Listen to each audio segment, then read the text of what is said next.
함께 말씀 창세기 45장 말씀입니다. 창세기 45장 7절과 8절. 저희 개인적으로 성경에서 가장 의미가 있는 말씀을 100군데를 선정하라고 말씀하시면 오늘 이 말씀은 그 중에 하나입니다. 또 동시에 많은 사람에게 그렇게 했듯이 저희 개인의 삶에도 이 말씀은 저희 인생 전체를 새로운 차원으로 이끌어가게 하신 놀라운 말씀이기도 하죠. 이 짤막한 두 절의 말씀이지만은 참으로 너무나 놀랍습니다. 창세기 45장 7절과 8절 이 두 구절의 말씀 다 같이 읽도록 하겠습니다. 하나님이 큰 구원으로 당신들의 생명을 보존하고 당신들의 후손을 세상에 보내시려고 먼저 보내셨나니 그런즉 나를 이리로 보낸 이는 당신들이 아니요 하나님이시라. 하나님이 나를 바로에게 아버지로 삼으시고 그의 집에 주로 삼으시며 애굽 온 땅의 통치자로 삼으셨나이다. 아멘. 질판도 되고 있죠. 네. 오늘 말씀의 제목 자체가 당신들이 아니요 하나님이 나를 보내셨습니다. 나를 이리로 보낸 이는 당신들이 아니요 하나님이십니다 라고 말씀하시는 이 말씀입니다. 사실상 이 말씀이 요셉이 그 형들 앞에서 고백하는 말씀이었잖아요.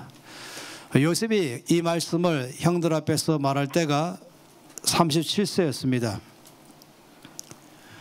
그가 17살 때부터 그 인생의 삶에 놀라운 일들이 막 일어났습니다. 그의 생애 가운데서 요셉의 삶을 살았던 것을 도표로 만들어 본다면 그는 17살 때까지는 집에서 11번째의 아들로서 아버지의 사랑을 한 몸에 다 받았습니다. 그 형들과는 다르게 특별한 옷을 입혀주고 또 형들은 주로 들판에 나가서 양떼를 돌볼지라도 그는 집에서 머물도록 하는 그런 특권 속에 한 몸에 사랑을 받으면서 살아갔죠. 근데 그 인생의 삶의 출발점은 어찌 보면은 이 17세 때부터 일어났습니다. 어떤 사람은 내 인생이 그때부터 꼬였습니다 라고 말할 수도 있겠어요. 어떤 사람은 내 인생이 그때부터 종쳤습니다 라고 말할 수도 있겠죠. 왜냐하면 바로 17세 때에 그는 밑으로 내려갔습니다. 어디로 내려갔냐면 웅덩이 속으로 빠뜨려졌습니다. 10명의 형들이 평소에 시기와 질투 속에 있다가 11번째 동생 요셉이 양치는 자기들에게 아버지 신부름으로 오니까 이제 저놈을 우리가 잡아 죽이자 해서 일단은 먼저 웅덩이 속에다가 집어넣고 난 다음에 바깥에서 어떻게 죽일 것인가에 대해서 서로 의논하기 시작했습니다. 한번 생각해 보세요. 이 17살 된 이 제일 11번째 동생이 형들 10명의 손에 무조건 붙잡혀서 이 웅덩이 안으로 집어넣습니다. 거기는 햇볕도 없는 곳, 그리고 아주 작고 어두운 곳, 절망의 장소, 두려움의 장소라고 말하시는 것입니다. 밖에서 나오는 소리는 어떻게 죽일 것인가를 의논하고 있는 그런 상태인 것입니다. 그러니 공포에 잡힐 만한 그런 순간이 되는 것이죠. 이것은 요셉의 삶에 갖고 있는 밑으로 내려가기 시작하는 삶의 출발점이었습니다. 그런데 죽이진 않고 마침 지나가는 노예 상인들을 만나서 요셉을 그들의 손에 팔았습니다. 그래서 요셉은 드디어 이제 맨발로 사슬에 매여서 노예로서 이제 끌려가기 시작했습니다. 노예시장까지 걸어가는 것이죠. 그 먼 길은 사막입니다. 뜨거운 사막이죠. 맨발로 걷는 것은 화상 입는 것입니다. 그 자체가 우리가 영화에도 많이 보는 것처럼 아주 처량하고 비참한 삶의 하나의 여정이라고 말할 수 있겠습니다. 그리고 이제 그는 드디어 노예시장의 무대에 서게 됐죠. 그건 이제 팔리기 위한 그런 시간이었습니다. 옷을 다 빨가벗겨 줘야만이 사람이 살 수 있도록 건강한지 근육이 있는지 그걸 알아볼 수 있지 않겠어요? 그래서는 그는 거기서 드디어 이제 보디발의 집에 팔렸습니다. 이거 이제 또다시 밑으로 내려가는 출발이었어요. 노예의 삶을 이제 시작하게 된 것입니다. 그는 더 이상 자기 미래에 대해서 계획할 수 있는 어떤 권한도 없습니다. 가고 싶다고 가는 것도 아니고 또 하고 싶다고 하는 것도 아닌 것이 남의 집에 보디발의 집에 노예로서 그는 거기서 살기 시작했죠. 그때 나이가 바로 17세였던 것입니다. 얼마큼의 시간을 거기서 보디발의 집에서 보냈는지는 모르지만은 적어도 10년 이상의 시간을 거기서 보낸 게 분명합니다. 그리고는 그는 그 집에서 노예 삶을 살다가 어느 날 그 보디발의 아내의 유혹받지만 그 유혹에 대해서 아주 완강히 거절하고 옷을 잡기 시작하니까 아예 그 겉옷을 잡을 때 그 벗겨지더라도 도망가기 시작했죠. 이것이 나중에 그 보디발의 아내가 그 옷을 잡고서는 자기 남편이 이제 왕궁에서 돌아오자마자 누명을 씌웠습니다. 바로 저놈이 나를 욕보이려고 하기 때문에 내가 소리질러 가지고 도망가는데 도망가다가 옷이 벗겨졌다 하면서 이 증거물인 것이 변명할 수 없는 확실한 증거물을 갖고 들이대는 것입니다. 그러니 보디발이 엄청나게 화를 내면서 내가 그동안 너에게 많은 은혜를 베풀면서 아껴줬더니 은혜를 원수로 갚냐 하면서 그를 바로 이 감옥 속에 집어넣은 것이 이것은 또 한 번 내려가는 삶인 것입니다. 요셉의 삶에 갖고 있는 이 삶의 여정들인 것이 계속적으로 그는 그의 삶이 내려가고 또 내려가고 또 내려가는 삶으로 가는 것이죠. 그러면서 그는 감옥까지 다 포함한다면 그의 생애에 상당히 긴 시간이었습니다. 왜냐하면 감옥에 있다가 감옥에서 나올 때가 30살이었습니다. 그러니까 13년간의 시간을 보낸 것이죠.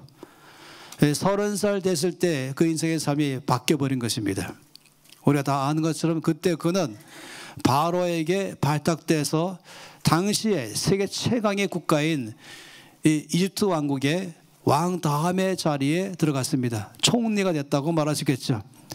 그는 모든 왕의 이 정권을 다 위임받아 가지고 그가 하는 것 전부 다가 그냥 왕이 하는 것도 같은 것이에요. 그런 나라 전체를 이제 이끌어가는 사람이 되었죠. 물론 우리가 아는 것처럼 그것은 하나님께서 이 바로에게 꿈을 꾸게 했죠. 그 꿈이 너무나 놀랍고 해서 잘 이해가 안 됐던 것입니다. 그것은 아주 알찬 벼 이상 일곱 개 나오더니 다음에 또 아주 파란 이삭의 열매 하도 없는 또 다른 벼 이삭 7개도 나오는 그런 꿈을 꿨어요.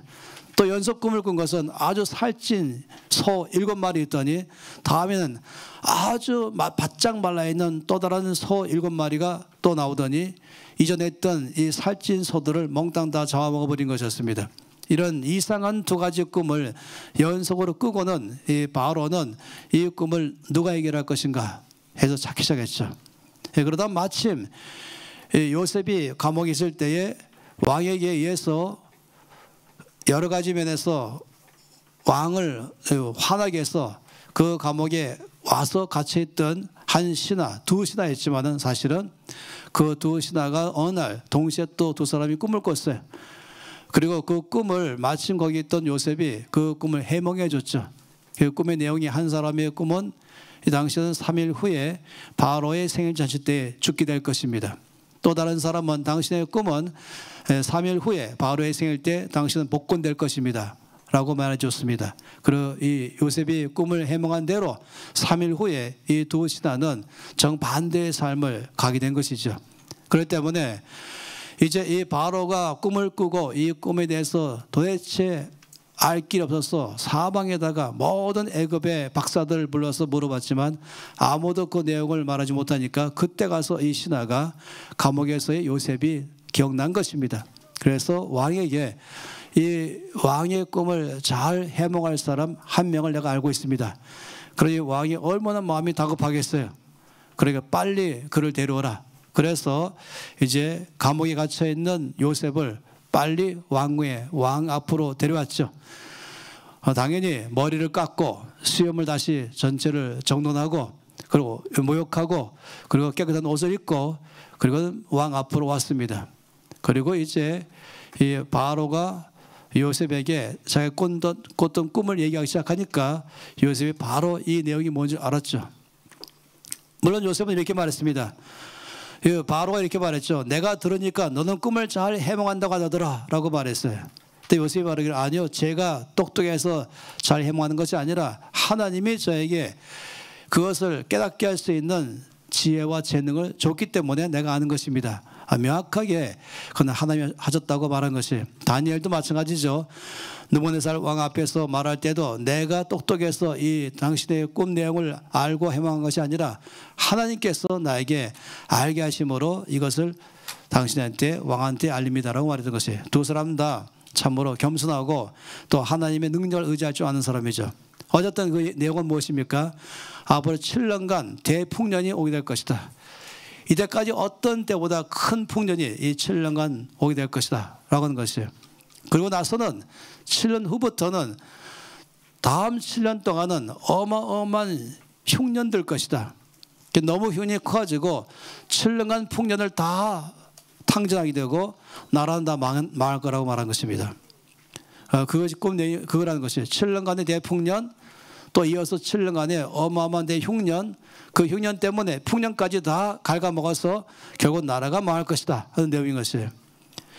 그러니 이 바로가 보통 놀란 것이 아니죠. 그래서 그걸 어떻게 하면 좋겠냐 그랬더니 지혜로운 사람을 택해서 이 풍년 때에 그것을 흥청망청 쓰지 말고 창고에 잘 저장했다가 흉년 때에 그것을 잘 이용해야 나라가 위기를 지나갈 수 있습니다라고 말했어요. 이 바로가 말하기를 네가 바로 그 적임자다, 네가 해라 라고 말한 것이죠. 그래서 이제 그때부터 요셉이 총리가 된 것입니다. 총리가 될 때가 나이가 30살 때 총리가 되었습니다. 그때부터 이제 이 7년간의 이 나이가 잘못 계산했는데요, 나이가 이게 39살입니다. 7년간의 대풍년이 왔어요. 그때 요셉이 너무 지혜롭게도 이걸 갖다가 아껴 쓰면서 이 많은 것들을 정말로 많은 창고를 지면서 이걸 전략하고 저축했죠. 그리고 이어서 대흉년이 왔습니다. 그러면서 나라 전체 가운데 사람들은 이 풍년 때에 있었던 것을 제대로 관리하지 못하고 이 흉년 때에 쉽게 그냥 끝나는 것이에요. 일반적으로 많은 사람들은 돈이 있으면은 그때 다 써버리는 거예요. 미래를 바라보면서 저축하는 것이 아니라 그냥 써버린 것이죠. 그 바람에 어려움이 왔습니다. 그리고 사람들은 이때 이제 난리 나서 도움을 청할 때 드디어 이제 요셉의 실력이 그때 나온 것이죠. 이 흉년을 잘 조절하면서 나라 전체를 바꾸는 과정이 있던 것입니다. 그럴 때에 이 애굽만 아니라 애굽 바로 위에 있는 팔레스타인, 다시 말하면 요셉의 부모님 야곱과 그의 가족이 살고 있는 가나안 땅에도 흉년 들었습니다. 그들도 양식이 떨어졌습니다. 그래서 양식을 구하려고 이제 애굽으로 왔다가 요셉을 만난 것이죠. 몇 번에 걸친 만남 속에서 나중에 드디어 요셉은 자기 정체를 드러낸 것입니다. 형들 앞에 요셉이 정체 드러날 때는 그전까지 형들은 아무도 요셉을 못 알아봤어요. 왜냐하면 그들은 모두 낮은 자리에 있고 이 총리는 높은 데 있고 복장도 다르고 그리고 대화는 전부 아랍어로 말했습니다. 히브리어가 아니고. 이 10명 형들은 요셉이 죽었다고 굳게 믿고 있었죠. 그렇기 때문에 이 앞에 있는 이 왕 다음 가는 대권력자가 요셉일 거라고는 꿈도 꾸지 않았던 것입니다. 어쨌든 그때 요셉이 드디어 이제 2년쯤 지났을 때, 그러니까 풍년 7년, 흉년 2년, 그러니까 39살이죠. 39살 때에 요셉이 그 모든 형들에게 형님들 펑펑 울기 시작했어요. 사람들 다 내보내고 막 울기 시작했죠. 형들과만 있는 사이에서. 갑자기 이 10명 형들은 당황하기 시작했습니다. 이 무시무시한 권력자가 왜 우리 앞에서 우는가? 그런데 그 다음에 하는 말이 기가 막힌 것 아니겠습니까? 형님들, 제가 바로 당신들이 팔고 죽었다고 말하는 그 요셉입니다 라고 말한 것입니다. 이것이 바로 오늘 45장의 말씀의 출발점입니다. 그럴 때에 이제 10명의 형들이 요셉이 자기의 정체를 드러내는 순간 웬만하면은 이제 22년이잖아요. 17살 때부터 시작해서 39살 때까지 때문에 22년 만에 만난 막내 아니고 11번째 동생. 22년 만에 만난 동생 그러면은 얼마나 반가우면 다 일어나서 달려오면서 서로 껴안고 울고 해야 되지 않겠습니까? 그런데 내가 바로 요셉입니다 말하는 순간에 이 10명 형들은 몽땅 다 얼어붙었습니다. 우리가 아는 것처럼 이제 우리는 죽었다 하는 것이죠. 그들이 한 행동 때문에 그런 것이에요. 그럴 때 요셉이 한 말인 것입니다. 형님들 무서워하지 마십시오. 두려워하지 마십시오. 당신들의 행동 때문에 한탄하지도 마십시오. 후회하지도 마십시오. 하면서 말하는 게 오늘 말인 것입니다. 당신들이 나를 이곳에 보낸 것이 아니라 하나님이 나를 보내셨습니다. 라고 말하는 이 이야기인 것이에요. 이 얘기는 총리가 됐으니까 이제 뭔가는 여유가 있고 살만하니까 갑자기 마음이 너그러진 것이 아닌 것이에요. 이것은 지나간 22년의 모든 요셉의 생애 전체 가운데에서 그가 어떻게 이 시간들을 보냈다는 것을 잘 말해주는 것입니다. 우리가 아는 것처럼 여기에 첫 번째 시작해서 웅덩이에 들어가고 두 번째 다시 보디발의 집에서 긴 노예 생활하고 또 거기 더 나가서 감옥까지 들어가 있는 이런 삶을 살아간다면 웬만한 사람이라면 이때쯤 되면 사람이 완전히 험악한 사람으로 바뀌어 있을 거예요. 17세의 아주 미소년이 모든 면에 빛나 보이던 한 소년이 맑은 얼굴이 20년 이때쯤 되면 완전히 사람이 아주 피폐해져 있겠죠. 왜냐하면 매일마다 원망으로 꽉 차 있을 것이에요. 누구 때문에 무엇 때문에 하면서 나를 이 모양 이 꼴로 만든 누구 하면서 아까 처음에 말한 것처럼 내 인생은 그때부터 꼬이기 시작했습니다. 뭐 이렇게 말하는 사람 있잖아요. 그때부터 인생은 험악하고 꼬이고 살려고 버둥버둥했지만 그때마다 더 어려워지면서 나중에는 거의 절망 속에 들어갔습니다. 하면서 말할 수 있는 그런 요셉인 것입니다. 그런 요셉은 그렇지 않고 요셉의 삶은 전혀 다른 삶을 살았어요. 당신들이 나를 보낸 것이 아니라 하나님 나를 보내셨습니다. 이 말을 한다면 요셉이 자기가 당하는 모든 그 환경과 어려움 속에서 어떻게 살아갔다는 것을 너무 잘 말해주는 것입니다. 다시 말하면 제일 먼저 이 속에서 요셉이 처음부터 배운 것이 뭐냐면 나를 어렵게 하는 사람의 손을 바라본 것이 아니었어요.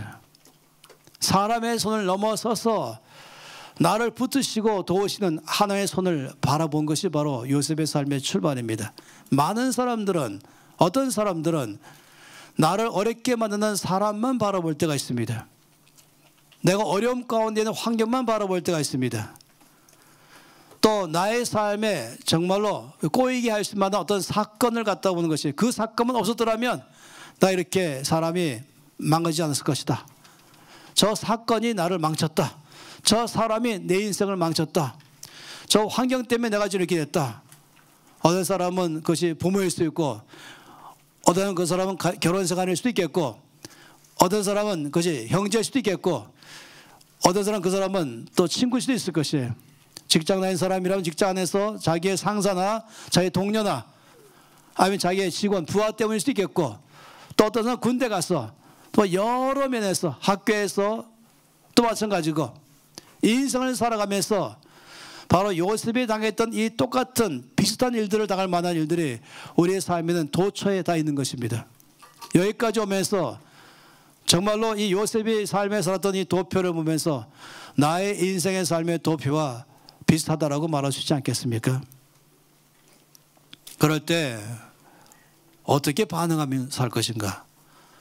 그때마다 웅덩이 안에서 또 노예시장에 서 있을 때에 보디발의 집에서 종노릇을 할 때에 더보다 더 큰 억울함 때문에 감옥 갔을 때에 이런 모든 것마다 올 때마다 그때의 그 순간에 그 상황에서 내가 어떻게 바라봐야 될 것인가 어떻게 반응하는 것인가 하는 것이에요.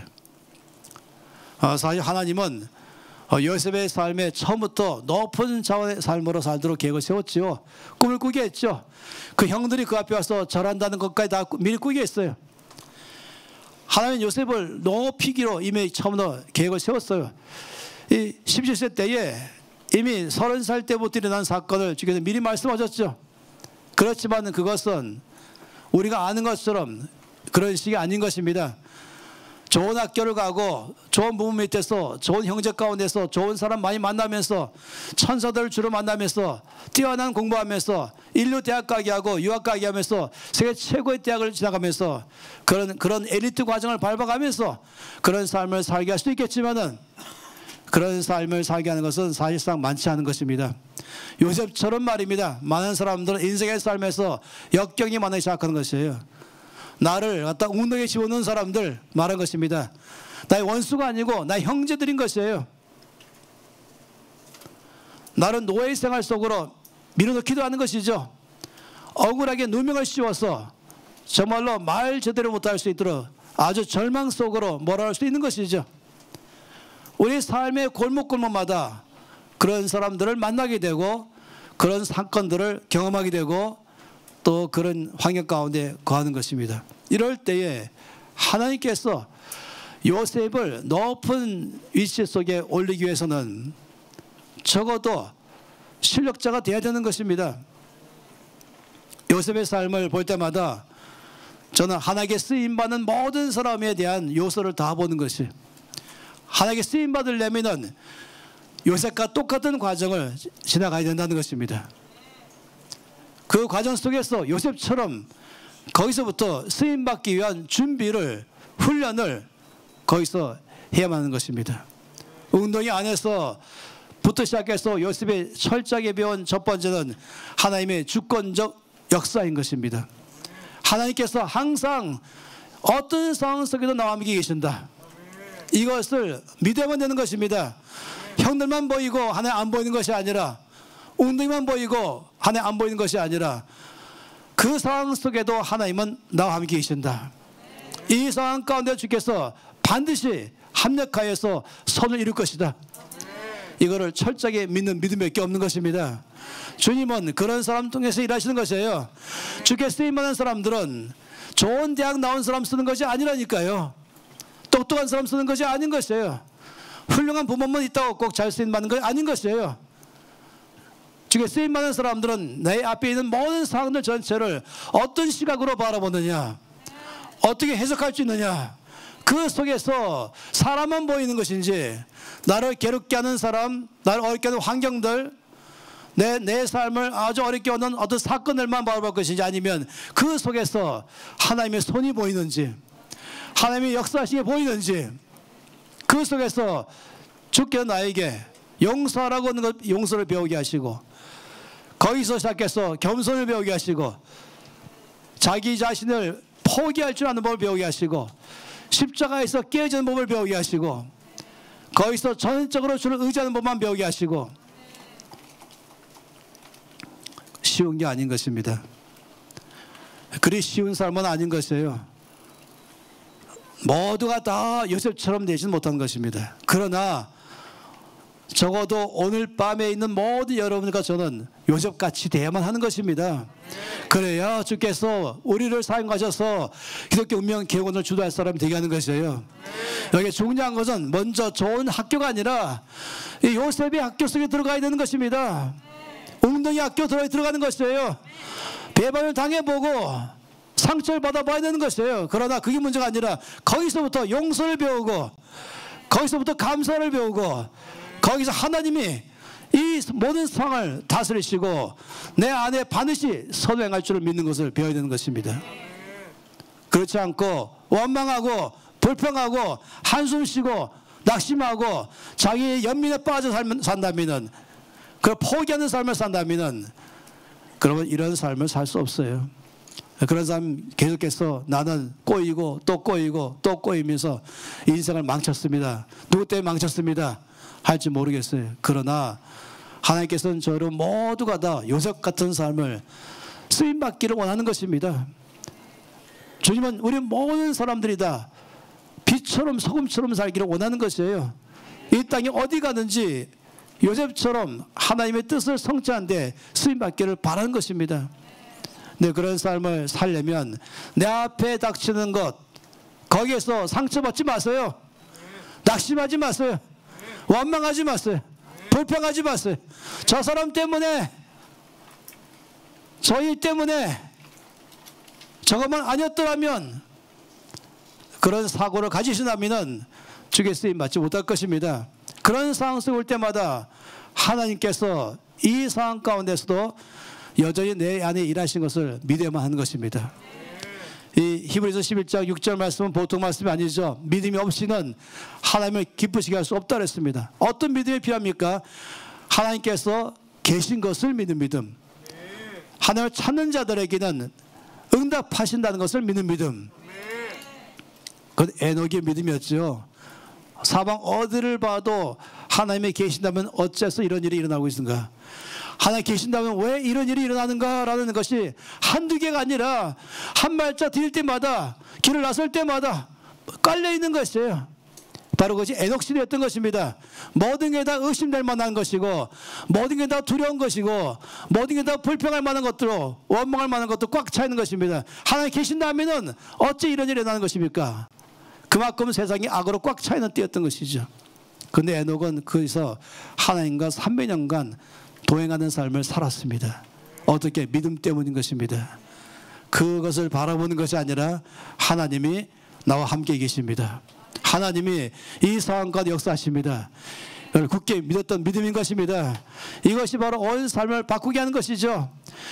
여러분, 전 창세기 39장 말씀 볼 때마다, 어릴 때부터 볼 때마다 이해가 안 됐던 것이에요. 39장 2절 말씀해 보니까 여호와께서 요셉과 함께 하심으로 그가 형통한 자가 되어 그의 주인 애굽 사람의 집에 있으니 그의 주인이 여호와께서 그와 함께 하심을 보며 또 여호와께서 그의 범사에 형통하게 하심을 보았더라. 그래서 요셉에게 그 주인이 집 전체를 다 맡기게 됐던 것이었어요. 주인이 요셉 보니까 늘 밝고 맑고 빛나고 모든 다른 종들과 좋은 관계 속에 살고 있고 늘 긍정적이고 모든 면에서 충성되고 신실하고 능력적으로 살아가는 삶을 보았어요. 다른 종들처럼 늘 얼굴 어둡고 분노에 차 있고 원망과 불평과 부정적으로 소극적으로 비판적으로 사는 것이 아니고 이 요셉이 다른 걸 보았던 것입니다. 성경에서는 여호와께서 요셉과 함께 하심으로 그가 형통한 자가 되었다고 말하고 있어요. 요셉이 또 감옥에 들어갔죠. 그때도 동일하게 말하는 것입니다. 여호와께서 요셉과 함께 하심으로 그 인자를 도와서 간수장에게 은혜를 있게 하셨다. 여호와께서 요셉과 함께 하셔서 그의 범사를 형통하게 하셨다. 저 이 말씀 보면서 특별한 은혜네, 스페셜하게 대하시네. 근데 그게 아닌 걸 알았던 것이 모든 사람에게 다 똑같이 대하셨어요. 모든 사람 함께 계셨어요. 모든 사람이 그 감옥 속에 있을 때도, 웅덩이 안에 있을 때도, 끌려갈 때도, 쓸 때도, 노예 생활할 때도 모든 사람에게 하나님 같이 계셨습니다. 그래서 요셉처럼 하나님이 계신 것을 믿을 때에 주께서 역사하기 시작한 것이죠. 원망하고 불평하고 분노하고 비판적이고 낙심하고 의심하며 살아간다면 하나님이 일하실 수 없는 것이에요. 땅에다가 씨앗을 뿌려야, 좋은 씨앗, 좋은 땅에 씨를 뿌려야 좋은 열매 나지 않겠습니까? 하나님께서 요셉만 특별하게 함께 하신 것이 아닌 것이에요. 우리 모든 사람과 매 순간마다 함께하고 계신 것입니다. 그런 요셉처럼 여기에 형들의 손이 아니라 나와 함께 하신 하나님의 손을 바라보는 사람에게 형통케 하신 것입니다. 그런 상황 속에라도 주께서 내 속에 계셔서 반드시 나의 삶에 합력하여 선을 이룰 줄을 믿는 사람에게, 그런 사람에게 주께서 형통하게 하신 것이에요. 주께 달리는 게 아니라 바로 여러분에게 달리는 것입니다. 한 해를 마치면서 이 말씀을 우리 인생 전체를 푸는 열쇠로 오늘 갖기를 바란 것이에요. 지나간 세월을 내가 어떻게 바라볼 것인가 할 때도 이 열쇠를 가지고 바라보시 바라는 것입니다. 내 삶에 요셉처럼 나를 어렵게 한 사람, 나에게 힘들게 했던 환경들, 고통 속에 빠진 사건이 있었다면 요셉이 열쇠를 가지고서 푸십시오. 그러면 주께서 형통한 자가 되게 하실 것입니다. 새해를 시작할 때도 요셉의 열쇠를 가지고 오늘 새해를 맞이하십시다. 시각을 바꾸십시다. 웅덩이를 바라보지 마시고 나를 이 모양 이 꼴 만든 형들 누구누구를 바라보지 마시고 하나님의 손을 바라보십시다. 이때도 나와 함께 계신 주를 바라보십시다. 여러분 고린도서 10장 13절에 뭐라 했습니까? 주님이 신실하셔서 사람이 감당하지 못할 시험당함을 허락하지 아니하신다. 성경 여러 차례 욥기 시편 예레미야서에서 뭐라고 말했습니까? 하나님께서 바다의 경계를 정하셨다. 파도가 더 이상 오지 못해 거기까지 와라 라고 말했어요. 물론 모든 이 전체 우주 안에서 파도가 와도 육지를 덮지 못하도록 경계를 그으신 분 주님이시지만은 그 말씀하실 때는 꼭 지질학이나 해양학만 말한 것이 아니라 우리 인생을 말한 것입니다. 나 인생의 삶에 아무리 온다 할지라도 감당치 못할 시험당함을 허락하지 아니하시고 거기까지 따라서 주께서 이때도 주의 손으로 나를 붙들고 계심을 믿습니다. 다윗은 시편 31편 15절에 내 원수의 손에서부터 여호와의 손이 나를 구원해 주시옵소서. 두 가지 손이 있는 것이죠. 하나님의 손이 보이고 나의 원수의 손이 보이는 것입니다.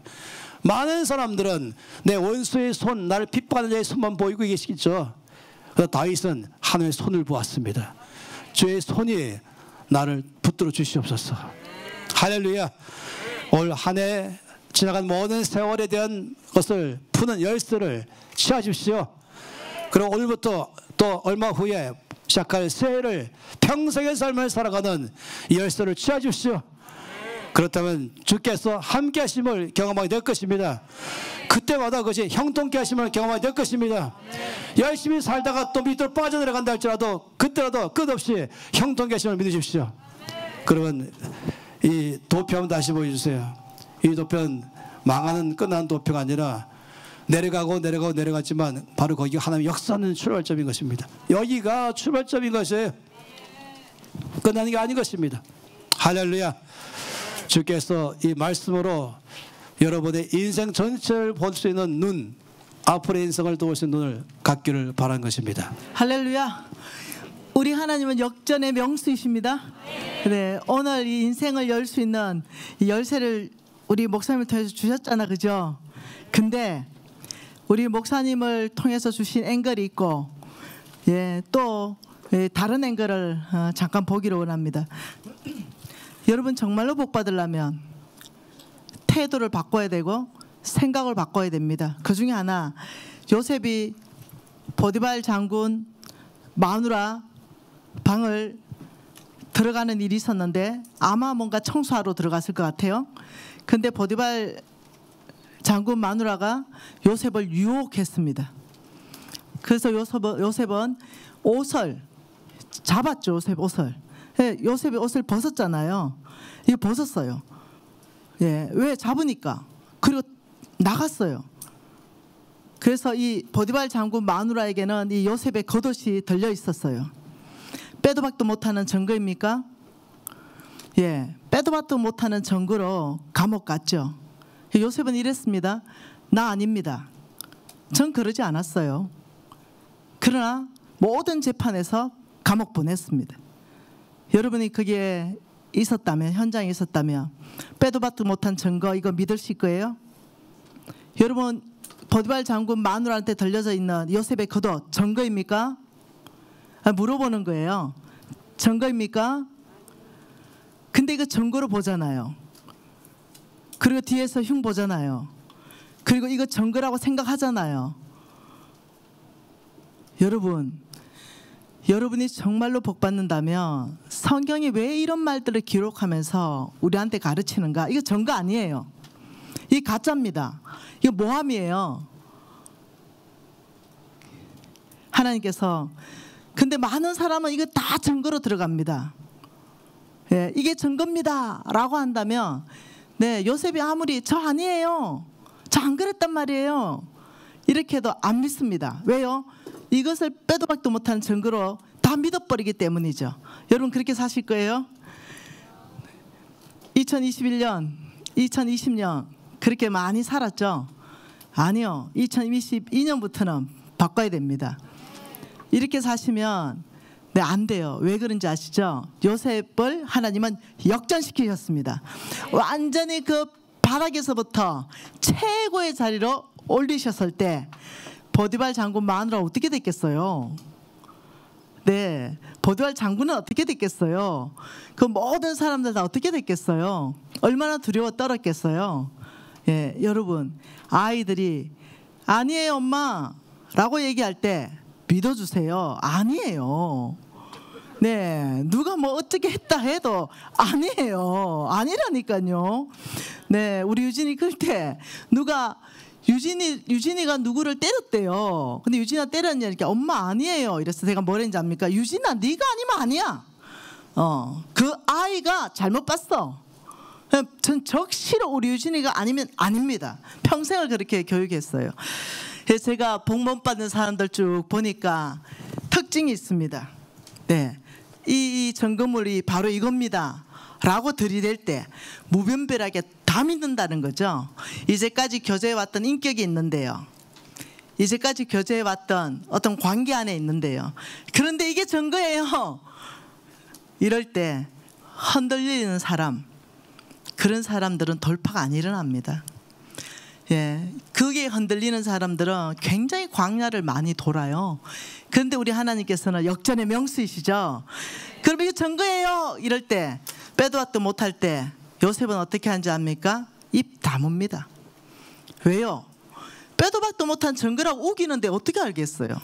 그러면 입 다물고 어떻게 하는지 압니까? 주여 가부간의 심판을 해 주시옵소서. 주께서 나의 정인이 되십니다. 이거 외에는 할 말이 없어요. 저는 2022년에 여러분의 삶을 도전합니다. 어떻게 해요? 역전의 명수인 그 하나님께서 우리를 역전시키실 겁니다. 요셉처럼 역전시킬 것이에요. 그리고 이런 거 믿지 마세요. 이런 것 앞에 흔들리지 마세요. 아니면 아닌 거예요. 네, 여러분 관계 안에서 자녀들을 믿어주고, 남편 믿어주세요. 아니면 아니에요. 네, 부인 믿어주세요. 아니면 아니에요. 네, 아니다 이러면 아닌 거예요. 그냥 믿어주는 거예요. 여러분, 근데요, 그런 사람들이 돌파합니다. 근데 많은 사람들이 이런 가짜 증거물, 네, 왜냐면 이 사람 죽여야 되니까 가짜 증거물 당연히 들이대죠. 그런데 거기에 뿌리까지 다 흔들리는 거, 예, 이거 오래 걸려요. 무슨 말 이해되죠? 한쪽으로는 요셉처럼 반응하시고, 네, 하나님의 손을 바라보시면서 아, 나의 억울하다 이러지 마세요. 놔두세요. 네, 한쪽으로는 요셉처럼 아버지 당신이 나의 증인이십니다. 이렇게 해서 요셉처럼 반응하면서 입을 닫으시고요. 또 반대편에 있을 때는요, 그 점검을 안 믿습니다. 네, 저는 하나님 앞에 관계 안에서 반응합니다. 여러분, 이것들이 여러분이 믿음이 굉장히 견고하는 거 아세요? 흔들리지 않는 거 아세요? 돌파하는 거 아십니까?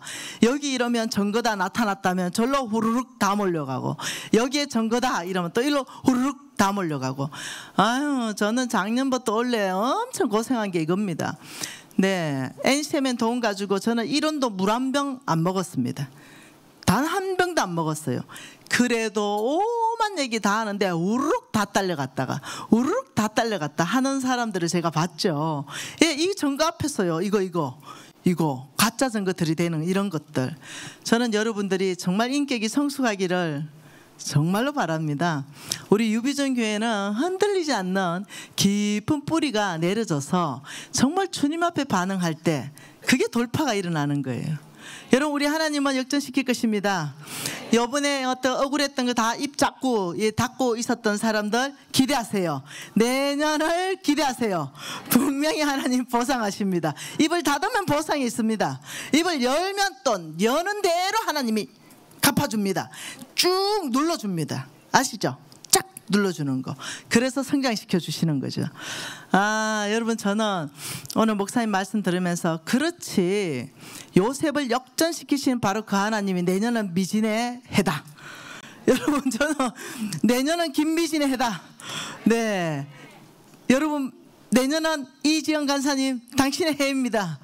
네, 내년은 우리 성주재 간사님의 해입니다. 내년은 우리 남하은 해입니다. 그 뒤에 내년은 우리 박예린의 해입니다. 네, 여러분 내년은 나의 해로 만들어내십시오. 역전시키는 그 하나님의 그 역사는 내가 주인공이다. 네, 원래도 그랬죠. 하나님 모든 영역에서 역전시키셨잖아요, 그죠? 크고 작은 일에 다 역전시키셨잖아요. 감사 제목 3가지 적으십시다. 하나님께 감사하는 제목 지금 즉시 적으십시다. 하나님께 적어오신 분도 있죠? 하나님께 이거 감사해요. 하나님 저는 3가지 적어보세요. 이것 감사해요. 이것 감사해요.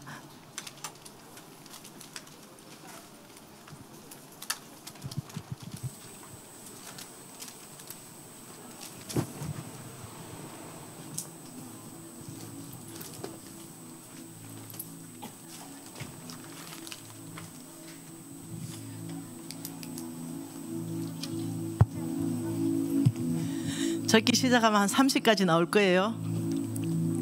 3가지만 한번 적어보세요. 가장 큰 거.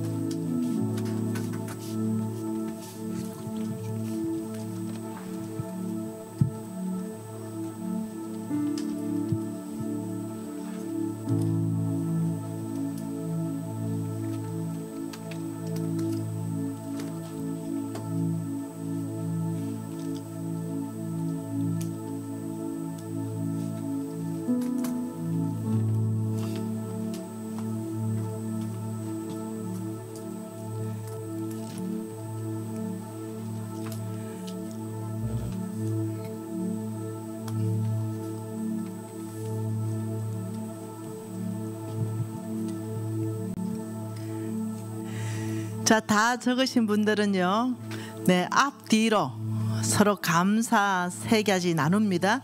혹은 좌우로, 네, 나는 이거 감사해요. 이거 감사해요. 그 자체가 바로 신앙 고백이 되는 겁니다. 네, 옆에 나누고 앞뒤로 나누고 하나님께 감사하는 거예요. 그렇게 한번 해보겠습니다. 서로 나누십시오. 요셉의 겉옷은 증거가 아니다.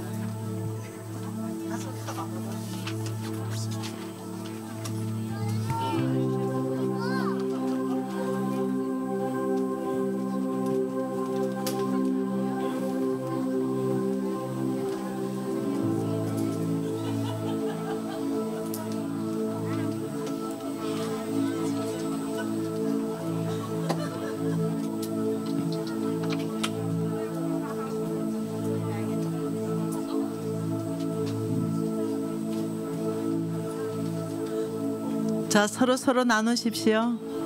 홍성근 목사님 나누십시오. 김지성 목사님과.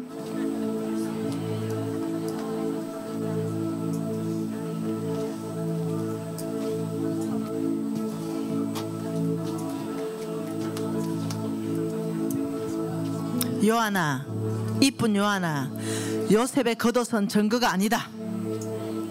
친구를 믿어주는 거야. 오케이.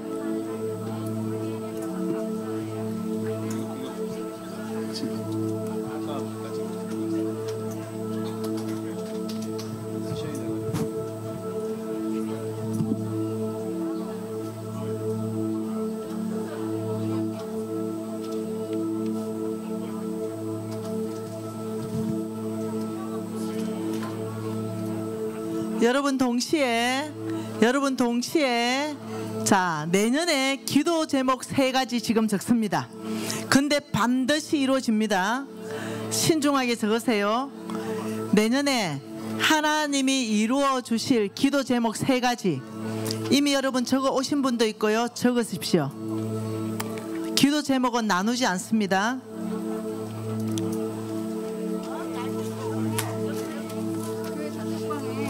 URL 올렸으니까 거기다 기록하라고 안내를 같이 해주시면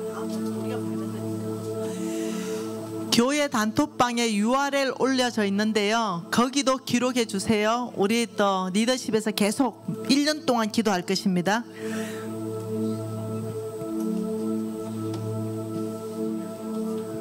신중하게 적으세요. 저는 적어놓은 거 아무튼 몽땅 다 이루어졌습니다. 3가지 매년 다 이루어졌어요. 신중하게 적으세요.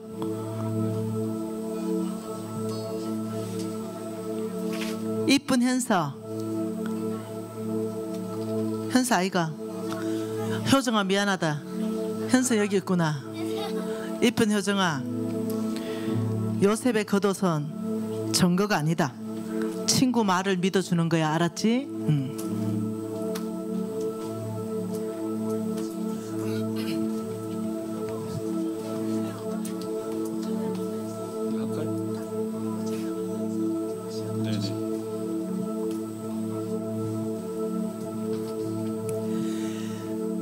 자, 지금 이 시간에 감사기도 하겠습니다.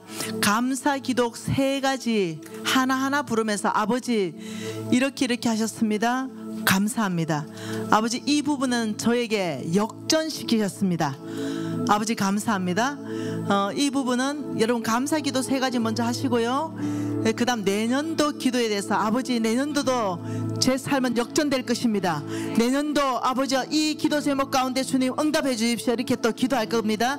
자, 여러분 다 통성으로 자 기도하시겠습니다. 다 일어나십시오. 다 일어나서 감사 기도 제목 가운데 감사, 그리고 또 내년도 기도 제목 가운데 하나님께 간구, 이 2가지를 같이 하겠습니다. 통성으로 감사 기도하기 시작하겠습니다. 감사하겠습니다. 하나님 아버지 감사합니다. 할렐루야. 하나님 아버지 감사합니다. 아버지 NCM의 사역을 아버지가 전 세계 안에 확장하며 아버지 마요케를 통하여 하나님 사람들 안에 선한 양심을 키우게 하시기 감사합니다. 아버지 20명의 아이들의 아버지 생명을 아버지 구원하신 그 하나님의 은혜에 감사합니다. 아버지 코로나 안에서도 아버지 우리 교우들을 보호하시고 아버지여 정말 이 생명들을 보존하신 주님에게 아버지 또한 감사를 드립니다.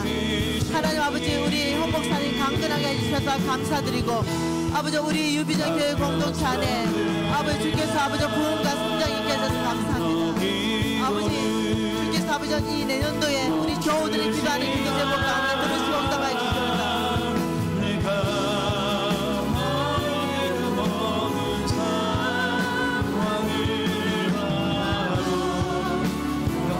아버지 우리 교우들의 기도 제목 가운데 아버지 내년에 역전시키십시오. 아버지 주님의 충만하심을 기대합니다. 아버지 주께서 아버지 우리 교우들의 삶들을 역전시키며 아버지 믿음들을 역전시키고 환경들을 역전시키고 사건들을 역전시키면서 아버지 역전의 명수신과 하나님을 내년에 더 경험하기를 원합니다. 아버지 우리 교우들의 기도 제목 지금 한 사람 한 사람 주님 앞에 올려드립니다. 아버지 이거 받으시고 아버지 각 사람 가운데 역사하시기를 원합니다. 아버지 그래서 이번에 교회 공동체 전체 안에서 아버지 하나님이 역전시킨다는 이 감정들이 아버지 차고 넘치기를 원합니다. 여러분 역전되리라 찬양할 건데요, 믿음을 하십시오. 여러분 인생 안에 아버지 역전되리라. 제 인생 안에는 늘 하나님이 이 일을 행하셨습니다. 할렐루야. 기도를 멈추지 마라. 믿음으로 눈앞의 상황이 다 찬양하겠습니다. 마음을 불러도 원망치 마라. 너의 입을 지켜라. 저들이 너의 입을 보고 있다. 마음을 뺏기지 마라. 내가 널 도우지 않는단 소리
역전되리라. 우리 다시 한번 선포합니다. 너 기도를 멈추지 마라. 기도를 멈추지 마라. 내가 너의 그 모든 상황을 바로 역전시키리. 너 기도를 멈추지 마라. 내가 잠시도 쉬지 않고 모든 걸 지켜보고 있으니 아멘. 바로 역전되리라. 여러분, 우리가 알기를 원하는 게 있습니다. 하나님은 기도 가운데 역전시키십니다. 오늘 이 기도 제목 세 가지, 내년에 아버지 내 삶에 이 변화가 있기를 원합니다. 역전되기를 원합니다. 통성으로 다시 한번 기도하시겠습니다. 아버지, 내년에 내 삶이 역전될 것입니다. 아버지, 내 삶이 내년에 역전될 것입니다. 아버지, 우리 유비한 겨우 안에 아버지 세 가지 기도 제목들을 주님을 올려드립니다. 아버지, 이 기도 제목 가운데 응답하십시오.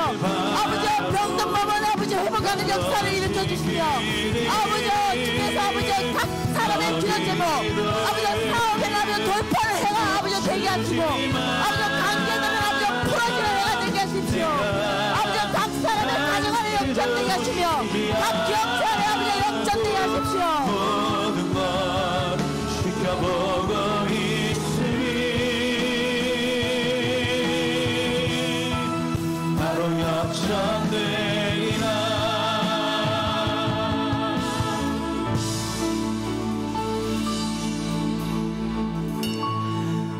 여러분, 이 세 가지 기도 제목을 여러분 1년 내 매일 우리가 할 것입니다. 그리고 여러분은 내년 이맘때 이 세 가지 기도 제목이 다 응답된 것 때문에 놀라실 것입니다. 믿음이 연약해지지 마십시오. 나의 하나님은 전능자요, 나의 하나님은 그 일을 성취하시는 분이십니다. 여러분의 기도 제목이 하나님 뜻 안에만 있다면 하나님은 그것을 반드시 응답하시는 분이십니다. 다시 한번 역전되리라 찬양하면서, 아버지, 내년에 이 세 가지 기도 제목 가운데 역전될 것입니다. 나의 건강이 역전될 것이고, 나의 사업이 역전될 것이며, 나의 관계들이 역전될 것이며, 아버지, 이 모든 상황 안에 역전될 것입니다. 기도를 멈추지 마라. 눈앞의 상황이 마음을 불러도 원망하지 마라. 너의 입을 지어라. 저들이 너의 입을 보고 있다. 마음을 베기지 마라. 내가 널 도우지 않는단 소리에 너의 모든 게 불리해도 너희 기도를 계속하라. 너 기도를 멈추지 마라. 내가 너의 그 모든 상황을 바로 역전시키리. 너 기도를 멈추지 마라. 내가 잠시도 쉬지 않고 모든 걸 지켜보고 있으니 아멘. 바로 역전되리라. 너 기도를 멈추지 마라. 너 기도를 멈추지 마라. 내가 너의 그 모든 상황을 바로 역전시키리. 너 기도를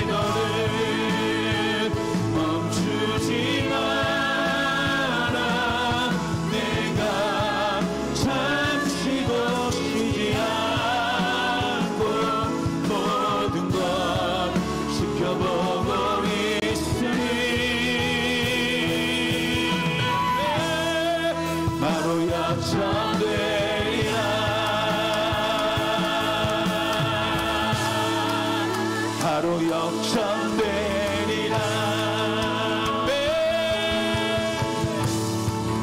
바로 역전되리라.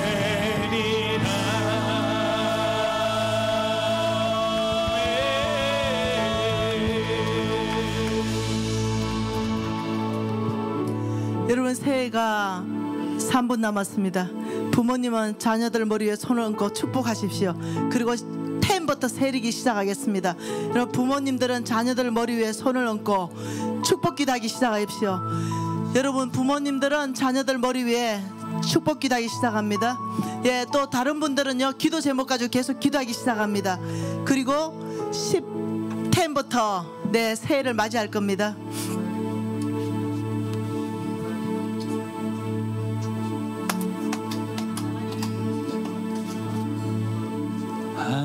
하나님의 눈으로 당신을 바라봅니다. 위대한 하나님의 사랑, 하나님의 마음으로 당신을 축복합니다. 열방을 부욕해 할 사랑, 하나님의 눈으로 당신을 바라봅니다. 위대한 하나님의 사랑, 하나님의 마음으로 당신을 축복합니다. 열방을 부욕해 할 사랑, 하나님의 눈으로 당신 아이들을 좀 꽉 안아주십시오. 아이들한테 사랑한다라고 고백하십시오. 하나님의 사랑, 하나님의 마음으로 당신을 축복합니다. 열방을 부욕해 할 사랑, 열방을 부욕해 할 사랑, 열방을 부욕해 할 사랑. 6, 5, 4, 3, 2, 1, 예! 해피 뉴 이어! 2022년도입니다. 우리에게 새해를 주신 주님을 찬양합니다.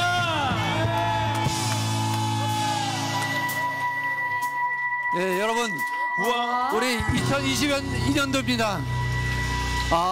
새해입니다. 오늘 우리가 하나님 앞에 올려드렸어요.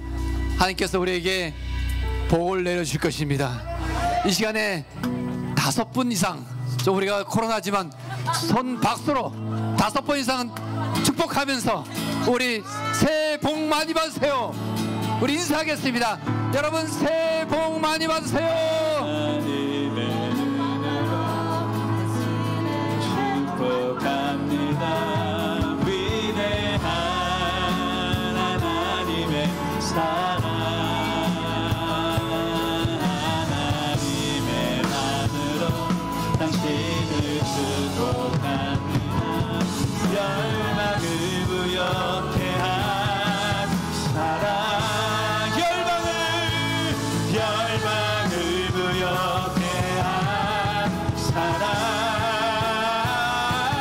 열방을 부욕해 할 사랑. 여러분, 우리가 새해에 하나님을 찬양하면서 여러분 기도해 줄 겁니다. 우리 목사님들이 사이사이 다니면서 여러분 기도해 줄 텐데요.